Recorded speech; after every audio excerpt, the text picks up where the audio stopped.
Hello everyone. आज मैं आप लोगों को एक क्वेश्चन अटेम्प्ट के बारे में बताऊंगा जो कि बोर्ड एग्जाम आपका क्लास 12 केमिस्ट्री का 28 तारीख को होने वाला है। और उसमें आपको क्वेश्चन पेपर को कैसे करना है उसको अच्छे से करना है, ध्यान देना है कैसे करना है। देखिए क्वेश्चन अटेम्प्शन में कुछ पहले क्वेश्चन पेपर जैसे मिलेगा आपको तो आपको क्वेश्चन पेपर को रीड करना है और किस कंडीशन में करना है, रिवर्स कंडीशन में। आपको उल्टा पढ़ना पड़ेगा केमिस्ट्री का पेपर। उठाइए क्वेश्चन नंबर 35 पे जाइए और कहाँ से स्टार्ट करना है आपको, क्वेश्चन नंबर 35 से पढ़ना स्टार्ट करना है, लिखना नहीं, इतना ध्यान रखना। और क्या करना है आपको, 35 जो क्वेश्चन खोलेंगे तो उसमें देखो आर वाला सेक्शन रहेगा। उसमें कौन सा सेक्शन रहेगा, आर वाला सेक्शन रहेगा। और उस आर वाले सेक्शन को ध्यान से डिसाइड कर लेना है अभी से कि कौन सा क्वेश्चन हमको करना है। मतलब क्वेश्चन नंबर कुछ क्वेश्चन सेक्शन ई का ये पार्ट रहेगा तो सेक्शन ई का जो पार्ट होगा उसमें आर वाला क्वेश्चन रहेगा। तो आर को अभी से आपको डिसाइड कर लेना है कि कौन सा आर वाला क्वेश्चन कर पाएंगे। ये नहीं कि फिर प्रोसेस में कि ये हमको आ रहा है, ये करना है, ये करना है, पहले से डिसाइड कर लेना रीडिंग के समय। फिर क्या करना है, दूसरा पार्ट आता है आपका केस स्टडी वाला। केस स्टडी को ध्यान से पढ़िए और उसमें जो इन्फॉर्मेशन और जो डेटा दिए रहेंगे उसको ध्यान से देख लेना है। इन्फॉर्मेशन और डेटा जो दिया रहेगा उसको आपको क्या करना रहेगा, ध्यान से देख लेना है। और देख लेना है तो उसको डेटा को आप कहीं पे पेज पे नोट कर लेंगे ना, तो ताकि आपको समझ में आ जाएगा। फिर क्या करना है, राइटिंग करते समय क्वेश्चन पेपर हमेशा सीरियल नंबर से करना चाहिए। सीरियल नंबर से ही क्वेश्चन पेपर को हमको करना है। सीरियल नंबर जैसे क्वेश्चन 1 हुआ, फिर क्वेश्चन 2, क्वेश्चन 3, क्वेश्चन 4। ऐसा क्यों होता है, ये नहीं कि क्वेश्चन जो आ रहा है वही करना स्टार्ट करें। सीरियल नंबर से करेंगे तो क्वेश्चन को इवेल्युएट, जो आपको क्वेश्चन पेपर आंसर शीट लिखेंगे, आंसर शीट लिखने के बाद क्वेश्चन इवेल्युएशन में आपका सहायता मिलेगा। जो भी एग्जामिनर होगा आपका जो कॉपी चेक करेगा, इवेल्युएट करेगा, वो आपको उसको आसानी होगा कॉपी चेक करने में, ताकि आपको अच्छा सा नंबर मिल जाए। अब आते हैं सेक्शन। पेपर जब भी आपको मिलेगा तो 5 सेक्शन में डिवाइड होगा। Section A, section B, section C, section D, section E.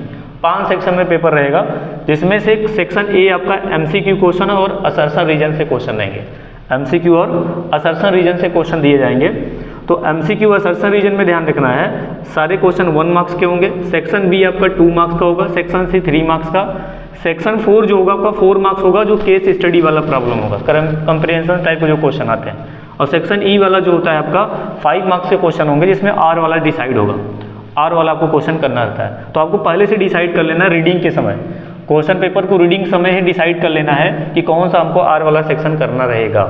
Clear हुआ। तो अब हम आते हैं सेक्शन ए पे। सेक्शन ए को कैसे करेंगे, तो सेक्शन ए पे ध्यान देंगे क्या करना है आपको। सेक्शन ए पे जब करना है तो क्वेश्चन नंबर 1, तो आपको वो क्वेश्चन का आंसर नहीं लिखना है, सिर्फ आपको ऑप्शन लिखना रहता है, ध्यान रखना। तो सेक्शन ए का मान लो क्वेश्चन ऑप्शन नंबर ए है तो ऑप्शन नंबर ए लिख दिए। क्वेश्चन नंबर 2 का ऑप्शन नंबर डी है तो क्वेश्चन डी लिख दिए। क्वेश्चन नंबर सी का ऑप्शन नंबर सी है तो आप सी लिख दिए। ये नहीं लिखना रहेगा, ध्यान रखना। मान लो क्वेश्चन नंबर 4 है तो उसका ऑप्शन मोलरिटी दिया है सपोज करो, तो आपको मोलरिटी लिखने की जरूरत नहीं है। फर्स्ट ऑर्डर मान लो रिएक्शन ऑप्शन हो गया तो आपको फर्स्ट ऑर्डर लिखने की जरूरत नहीं है, आपको सिर्फ उसका ऑप्शन लिखना है, कौन सा ऑप्शन सही है, ये ध्यान रखना है आपको। फिर हम आते हैं किस पे, क्वेश्चन नंबर 14, 15, 16, 17 आपका ये सब किस में रहेंगे, आपके असर्शन रीजन टाइप में रहेंगे। जैसे ही असर्शन रीजन आएगा तो आपको असर्शन रीजन लिखने की कोई जरूरत नहीं है, ध्यान रखना। ये नहीं लिखना है आपको जो ऑप्शन दिया रहेगा वही ऑप्शन लिखना है। मान लो इसका ऑप्शन ए है ना, तो आपको ऑप्शन ए लिखना रहेगा इसका। आपको ये असर्शन रीजन इतना बड़ा सा लिखने की कोई जरूरत नहीं है, सिर्फ आपको ऑप्शन लिखना है। ये फिर जैसे क्वेश्चन नंबर 15 में असर्शन रीजन हो गया तो आपको ऑप्शन बी लिखना है, ऑप्शन सी, ऑप्शन डी। इस तरह से आपको क्वेश्चन असर्शन रीजन लिखने रहेंगे। तो assertion reason, assertion is correct ना, reason is correct explanation of assertion, तो ये आपको ध्यान नहीं लिखना है, आपको सिर्फ उसका जो ऑप्शन होगा वही लिखना रहता है। तो ये आपका सेक्शन ए में हो गया। तो सेक्शन ए का आपको क्वेश्चन एमसीक्यू का क्वेश्चन होंगे। अब हम आते हैं सेक्शन 2 पे कैसे करेंगे। सेक्शन नंबर बी देखिएगा। सेक्शन बी में देखिएगा कि सेक्शन बी में आपके 2 पार्ट, सेक्शन बी में 2 पार्ट से क्वेश्चन तरीके से पूछा जाता है। पहला पार्ट 2, इसमें सेक्शन बी देगा 2 पार्ट में दे सकता है, या तो पार्ट 2 में करके देगा या तो पार्ट 4 करके देगा। मतलब एक ही क्वेश्चन को 2-2 करके डिवाइड कर सकता है। तो जैसे मान लो इसमें अगर 2 क्वेश्चन आया सेक्शन बी में, तो सेक्शन बी में 1 मार्क्स का एक क्वेश्चन का होगा, या तो 4 पार्ट में डिवाइड करेगा, हाफ मार्क्स के एक क्वेश्चन होंगे। अब ध्यान देना, सेक्शन बी को करने से पहले हमको क्या करना है, क्वेश्चन पेपर को रीड करना है। पहले वर्ड पे ध्यान देना। अगर हम कोई क्वेश्चन अगर हमको मिला तो पहले वर्ड पर लिखना है। तो देखा कि अगर मान लो राइट लिखा है ना, ड्रॉ लिखा है, स्टेट लिखा है, डिफाइन लिखा है, एक्सप्लेन लिखा है, अरेंज लिखा है, मतलब आपको क्वेश्चन को पढ़िए, लिखा read the first word of question carefully, मतलब क्वेश्चन के फर्स्ट वर्ड को पहले ध्यान से पढ़िए। अगर मान लीजिए राइट लिखा है तो आपको लिखना रहेगा, जाहिर सी बात है। लिखा है ड्रा करिए, तो ड्रा करना है तो ओनली डायग्राम बनाइए, उसमें लेवलिंग कर दीजिए। मान लीजिए अगर रिएक्शन है तो आपको क्या करना है, एक्स एक्सिस कौन सा है, वाई एक्सिस है, आपको क्या करना है, ड्रा करके विथ लेवल के हिसाब से ड्रा करना है आपको फिगर, सिर्फ ड्रा करना है, ज़्यादा उस पर लिखना नहीं। क्वेश्चन पेपर को लेंदी नहीं बनाना है। पता लगा क्वेश्चन पेपर आ गया तो कहेंगे सर केमिस्ट्री पेपर बहुत लेंदी था।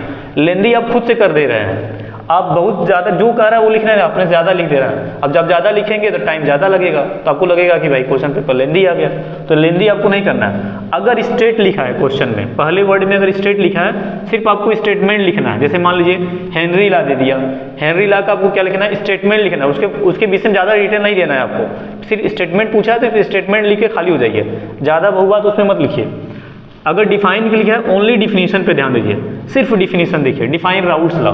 तो अगर डिफाइन राउट्स लॉ तो राउट्स लॉ का जो डिफिनीशन है वो लिख के खाली हो जाइए, और कुछ नहीं करना है।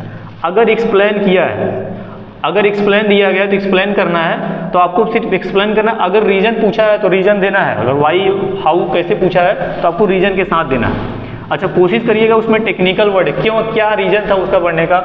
मान लीजिए अगर बॉइलिंग पॉइंट बढ़ रहा है तो इंटरमॉलिक्यूलर फोर्स ऑफ अट्रैक्शन बढ़ रहा है, हाइड्रोजन बॉन्ड की वजह से सॉल्युबल ज़्यादा है, तो इस तरह से आपको ध्यान देना रहता है उसमें क्या करना है क्या नहीं करना है। अगर क्वेश्चन में अरेंजमेंट दे दिया, क्वेश्चन में क्या दे दिया, अरेंजमेंट दे दिया क्वेश्चन में, तो क्वेश्चन में अगर अरेंज दिया तो ये ध्यान रखना है कि इंक्रीजिंग ऑर्डर में पूछा है कि डिक्रीजिंग ऑर्डर में पूछा है। इंक्रीजिंग डिक्रीजिंग ये बहुत ध्यान देना है आपको, बी केयरफुल होना चाहिए, ध्यान देना इस पर। आपको इंक्रीजिंग ऑर्डर में पूछा है कि डिक्रीजिंग ऑर्डर में, पता लगा इंक्रीजिंग ऑर्डर डिक्रीजिंग में, ओवर कॉन्फिडेंस में आप इंक्रीजिंग का डिक्रीजिंग कर दिए, डिक्रीजिंग का इंक्रीजिंग में कर दिया, और क्वेश्चन हो गया आपका गलत। तो इतना ध्यान रखना है। मान लीजिए क्वेश्चन नंबर 1 है, तो इस तरह से ये पहले वर्ड पे ध्यान रखना है कि सेक्शन बी में अगर इस तरह से अगर पहले वर्ड क्वेश्चन पढ़ रहे हैं तो पहले वर्ड पे फोकस करिए। राइट लिखा है, ड्राग लिखा है कि स्टेटमेंट लिखा है, इस तरह से आपको ध्यान देना है।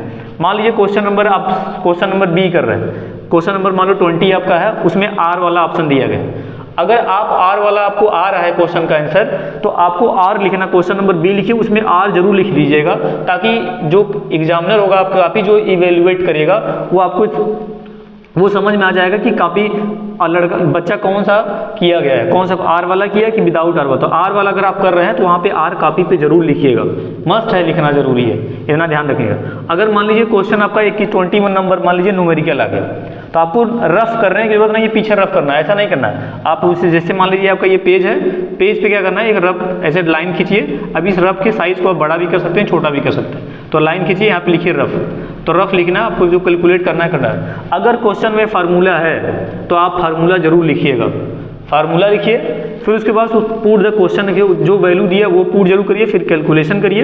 अगर करेक्ट आंसर आ गया है तो यूनिट जरूर लिखिएगा।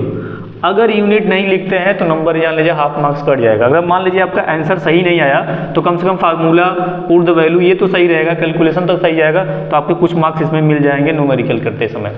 इतना ध्यान देना, न्यूमेरिकल में पहले फार्मूला अगर क्वेश्चन का पता है तो आप फार्मूला जरूर करिए। तो पुट द क्वेश्चन क्या क्या गिवन है वो भी लिखिए, फिर पुट द वैल्यू, फिर कैलकुलेशन, और अगर आंसर आ गया तो यूनिट जरूर लिखिएगा। अगर मान लीजिए मोलरिटी सॉल्व कर रहे हैं तो मोल पर लीटर, मोलरिटी सॉल्व कर रहे हैं तो मोल पर केजी, यूनिट जरूर लिखिएगा, नहीं तो घबरा जाएगा एग्जाम में। तो नंबर आपके इसी से कटेंगे, तो पता लगा कि आप सब कहेंगे सर पेपर इजी था, पता नहीं कहाँ से नंबर कट गया, तो दिक्कत करेगा सर। अब आइए ध्यान देंगे आप सेक्शन सी। तो सेक्शन सी में आपके 3 पार्ट में डिवाइड हो सकता है पेपर, या तो एक ही क्वेश्चन 3 पार्ट में दे देगा, तो अगर 3 पार्ट में डिवाइड करेगा तो आपका 3 मार्क्स से क्वेश्चन सेक्शन सी जो होता है आपका 3 मार्क्स का क्वेश्चन होता है। क्वेश्चन सी कितना रहेगा, सेक्शन सी आपका 3 मार्क्स का क्वेश्चन होगा। 3 मार्क्स में 3 पार्ट में डिवाइड होगा। अगर 3 पार्ट में डिवाइड होगा तो एक क्वेश्चन आपका 1 मार्क्स का होगा। अगर 2 पार्ट में थे तो 1.5 मार्क्स का होगा। अगर 6 पार्ट में डिवाइड होगा तो हाफ मार्क्स का क्वेश्चन होगा। अब आते हैं सेक्शन नंबर डी पे। सेक्शन नंबर डी का आपको जो होगा सेक्शन 4 मार्क्स का क्वेश्चन होगा, जो कि केस स्टडी वाला क्वेश्चन होगा, जो 31 और 32 वाला क्वेश्चन दिया होगा। ध्यान रखिएगा, आपको क्या करना है, read the data given information ना, read the data given carefully during the reading time. आप पहले हमने शुरू में बोला था कि क्वेश्चन पेपर को रिवर्स करिए, पढ़िए, और जितने भी केस स्टडी वाले क्वेश्चन को पढ़ते समय आपको डेटा इनको ध्यान से देख लेना है, ताकि आप क्वेश्चन को अच्छे से कर लें। फिर उसके बाद क्या करना है, तब आप जाके क्वेश्चन सॉल्व करेंगे तो आसानी से हो जाएगा, ज़्यादा पैनिक नहीं होना है एग्जाम में। फिर उसके बाद क्या करना है, सेक्शन ई। सेक्शन ई आपका क्या करना है, 5 मार्क्स के क्वेश्चन होंगे। 5 मार्क्स में सेक्शन 35, 33, 34, 35 3 क्वेश्चन आपके, क्वेश्चन नंबर 33, 34 और 35 आपके जो क्वेश्चन होंगे 5 मार्क्स के क्वेश्चन होंगे।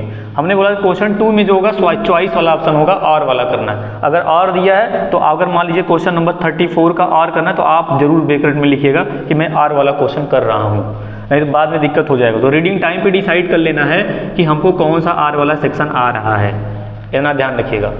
फिर उसके बाद अगर मान लीजिए क्वेश्चन में कोल्बे रिएक्शन आ गया, क्या आ गया? Kolbe right note on Kolbe reaction. तो अगर right note on Kolbe reaction तो आपको कोल्बे रिएक्शन की ज़्यादा बात लिखना नहीं है, आपको सिर्फ रिएक्शन लिख देना है। क्या लिख देना है? रिएक्शन। जैसे मान लीजिए कोल्बे रिएक्शन लिखना है तो आपको क्या होता है, यहाँ पे फिनाल हो गया, फिनाल का रिएक्शन किसके साथ करा देते हैं? NaOH के साथ करा देंगे तो ये बन जाएगा सोडियम फिनाक्साइड बन जाता है, सोडियम फिनाक्साइड बन जाएगा। अभी सोडियम फिनाक्साइड के साथ CO2 और एसिडिक मीडियम में रिएक्शन करा देते हैं तो सैलिसिलिक एसिड बन के तैयार हो जाता है। तो आपको ज़्यादा लिखना है, अगर आपको रिएक्शन पता है तो आप लिख के खाली हो जाइए सर। अगर आपको रिएक्शन पता है तो आप लिख के क्या करिए? खाली हो जाइए। आपको बस इस तरह से लिखना रहेगा सेक्शन में, इतना याद रखिएगा।